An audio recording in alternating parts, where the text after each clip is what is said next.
Assalamualaikum warahmatullahi wabarakatuh. Perkenalkan, saya Laladnia Pratiwi, NPM 19012010097, mahasiswa dari Universitas Pembangunan Nasional Veteran Jawa Timur. Video ini dibuat untuk menyelesaikan salah satu tugas di mata kuliah Manajemen Strategi kelas A dengan dosen pengampu Ibu Rati Mukti Azhar, SPMM. Pada kesempatan kali ini, saya akan menyelesaikan studi kasus menggunakan strategi SWOT and GE Porter. Selanjutnya yaitu informasi perusahaan. PT Rotan Indah Makmur merupakan perusahaan yang bergerak di industri ekspor mebel dengan memproduksi berbagai gaya furniture anyaman rotan berkualitas tinggi ke berbagai negara seperti Amerika Serikat, Eropa, termasuk Jerman, Prancis, Belgia, Uni Emirat Arab, dan Tiongkok. Produk-produk yang dihasilkan dari usaha ini 100% dijual ke luar negeri. Selama pandemi, justru permintaan mebel dan furniture meningkat tajam sebesar 50% dibandingkan kondisi sebelum pandemi. Di dalam kegiatan usahanya, PT Rotan Indah Makmur memperkerjakan 300 karyawan.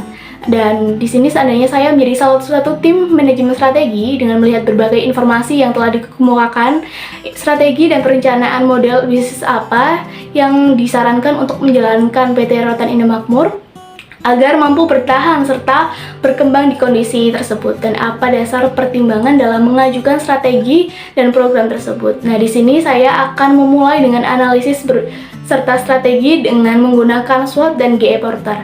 Selanjutnya, kesimpulan dan strategi perencanaan yang berisi model bisnis yang cocok, strategi jangka pendek, dan strategi jangka panjang.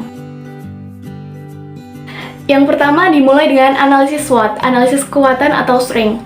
Produk mebel yang berkualitas dan mutu yang terjaga dibuktikan dengan permintaan pasar luar negeri. Berikutnya yaitu bahan yang murah dan mudah dicari, seperti yang sama-sama kita tahu bahwa Indonesia kaya akan hasil hutan, salah satunya rotan yang menjadi bahan baku perusahaan. Selanjutnya, jangkauan pasar yang luar negeri. Perusahaan menjual produknya dan mensuplai pasar luar negeri seperti Amerika Serikat, Eropa, Tiongkok, dan Uni Emirat Arab. Tidak hanya itu, peningkatan penjualan meski di masa pandemi. Konsumen kelas menengah ke atas dan memiliki karyawan yang ahli di bidangnya. Analisis kelemahan atau weakness. Yang pertama yaitu biaya pengiriman ke negara tujuan yang mahal, keterlambatan ekspor menyebabkan kerugian, terbatasnya ekspedisi pengiriman, tidak memiliki gudang yang luas sebagai antisipasi keterlambatan pengiriman, dan Indonesia berposisi lemah dalam prioritas pengangkutan, serta standar harga bahan baku yang sering dinaikkan oleh penyedia bahan baku. Selanjutnya yaitu peluang atau opportunity. Permintaan produk meningkat di masa pandemi. Kondisi pandemi yang semakin membaik, hal ini akan menjadi peluang karena mungkin pemerintah akan mengurangi aturan keterbatasan. Dan posisi Indonesia di perdagangan internasional yang terkenal dengan ekspor barang kehutanan yang berkualitas. Dengan hasil hutan yang berkualitas dan melimpah, ini sebagai daya tarik konsumen tersendiri, karena jika hasil hutannya saja terkenal berkualitas, maka akan sama halnya dengan hasil furniture yang diproduksi. Konsumen kelas menengah ke atas yang mempengaruhi harga jual.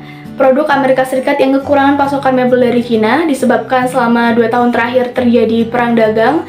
Ini menjadi peluang bagi Indonesia untuk mengambil alih pasokan furniture. Yang terakhir yaitu ancaman atau threats.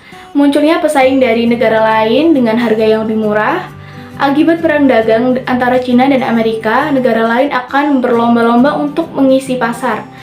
Berikutnya, tarif yang tinggi 25% oleh Amerika Serikat kategori furniture. Selanjutnya, naiknya biaya ocean freight rate, terutama tujuan Amerika dan Eropa, yang menyebabkan perusahaan mengalami kerugian, serta banyaknya ekspedisi Indonesia yang disewakan untuk pelayaran internasional mengakibatkan keterbatasan ekspedisi pengiriman.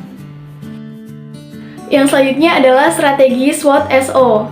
Pertama adalah dengan meningkatkan ekspansi ke negara selain Amerika Serikat dan Eropa, karena harga tujuan ke negara tersebut yang biaya ocean freight rate-nya sangat tinggi. Solusinya adalah dengan memperluas distribusi ke negara lain.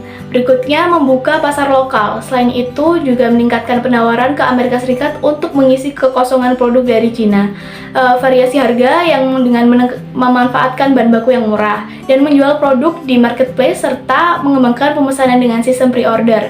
Dari sini, perusahaan dapat menganggarkan waktu pembuatan secara maksimal dan pengiriman agar konsumen mengetahui kapan produknya sampai. Strategi WO. pengiriman dengan menggunakan ekspedisi alternatif lain seperti Evergreen dan lain-lain. Inovasi produk dengan model yang lebih variatif agar menambah value produk untuk menarik konsumen. Selanjutnya, memanfaatkan perang dagang antara China dan Amerika Serikat untuk mensuplai pasar Amerika dengan melakukan promosi melalui event-event luar negeri. Selanjutnya yaitu strategi ST dengan menekan biaya produksi. Ini sangat membantu meminimalisir pengeluaran perusahaan dan dapat mengimbangi biaya pengiriman yang meningkat. Berikutnya, memanfaatkan tenaga kerja dengan sebaik-baiknya dengan menyewa gudang sebagai penampung produk yang masih dalam antrian pengiriman, mendesak pemerintah untuk mengurangi jumlah kapal yang disewakan, dan penetapan kurs untuk pembayaran Ocean Freight Rate menggunakan kurs tengah Bank Indonesia. Yang terakhir, strategi WT. Dalam kondisi seperti ini, perusahaan sebaiknya bertahan dengan kondisi yang ada dengan tetap mensuplai negara-negara tersebut. Yang kedua yaitu memberi saran pemerintah untuk menggunakan posisi sebagai pemegang presidensi Group of 20 atau G20 untuk dalam prioritas pengangkutan dan mengolah kembali produk yang rusak akibat pengiriman. Strategi yang kedua yaitu GE Porter, diawali dengan analisis internal yang kurang lebih sama dengan yang ada pada analisis SWOT, karena analisis internal berisi kekuatan dan kelemahan perusahaan. Saya lanjutkan pada analisis eksternal 5 force. Yang pertama ada threat of new entry atau ancaman pendatang baru. Dalam hal ini terbilang kuat sebab pengiriman yang lama membuat perusahaan mebel dari negara lain memanfaatkan keadaan untuk mengisi pasar. Yang kedua yaitu supplier power atau kekuatan pemasok yang juga terbilang kuat karena di Indonesia penyedia bahan baku yang dibutuhkan perusahaan sangat melimpah. Yang ketiga yaitu persaingan kompetitor atau competitive rivalry. Terbilang sangat kuat, contohnya perusahaan mebel dari Vietnam karena negara tersebut bersaing dengan Indonesia untuk mengisi pasar luar negeri dan perusahaan mebel dari Indonesia lainnya. Yang keempat yaitu buyer power atau kekuatan pembeli. Ini juga termasuk kuat, dibuktikan dengan permintaan akan mebel dan kerajinan meningkat meskipun di masa pandemi. Yang terakhir adalah ancaman produk substitusi, contohnya produk mebel dari bahan plastik yang lebih murah dan pengiriman yang ringan. Setelah analisis internal dan eksternal telah dilakukan, selanjutnya yaitu penentuan strategi GE Porter. Berdasarkan analisis internal dan eksternal, PT Rotan Indah Makmur serta melihat kondisi biaya pengiriman ekspor yang meningkat, maka strategi yang sebaiknya digunakan adalah strategi cost leadership.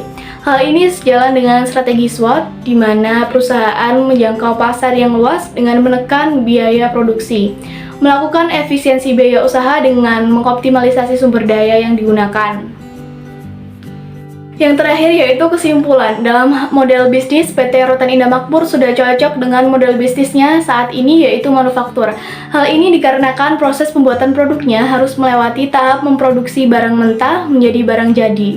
Dalam keadaan seperti ini, perusahaan dapat menggunakan model bisnis marketplace dengan menjual barangnya di situs belanja online yang memiliki prosedur jangka waktu pengiriman. Diharapkan dapat menjamin percepatan proses pengiriman. Strategi jangka pendek. Saat ini, alternatif strategi yang dapat digunakan untuk mengantisipasi kerugian dan bertahan di kondisi tersebut adalah memanfaatkan keadaan dengan memperluas distribusi ke negara lain, terutama pangsa pasar Uni Emirat Arab dan Tiongkok. Mengadakan pameran serta harga promo. Karena kenaikan Ocean Freight Rate sangat tinggi adalah tujuan Amerika dan Eropa. Diharapkan dalam hal perluasan distribusi tersebut akan membantu memperbaiki cash flow perusahaan. Selain itu juga dengan membuka pasar di Indonesia dengan branding bahwa produk PT Rotan Indah Makmur ini peminat atau pangsa pasarnya yaitu luar negeri yang tentunya terjamin kualitasnya. Ini akan menarik minat pembeli masyarakat lokal. Yang terakhir yaitu strategi jangka panjang. Karena 100% penjualan ke luar negeri dan distribusi terbesar dipegang oleh Amerika Serikat, maka dalam hal mengurangi pengeluaran perusahaan untuk membangun atau menyewa gudang di Indonesia, caranya adalah dengan mendirikan anak perusahaan di Amerika Serikat. Karyawan sebanyak 300 dari perusahaan dikirim sebagian untuk dipekerjakan di sana. Hal ini akan sangat menghemat biaya pengiriman dan mengurangi waktu tunggu pesanan oleh konsumen. Pengiriman bahan mentah akan jauh lebih tertampung banyak dan meskipun kos yang dikeluarkan sangat besar di awal, namun akan menjadi keuntungan jangka panjang bagi perusahaan. Sekian penjelasan dari saya, kurang lebihnya mohon maaf. Wassalamualaikum warahmatullahi wabarakatuh.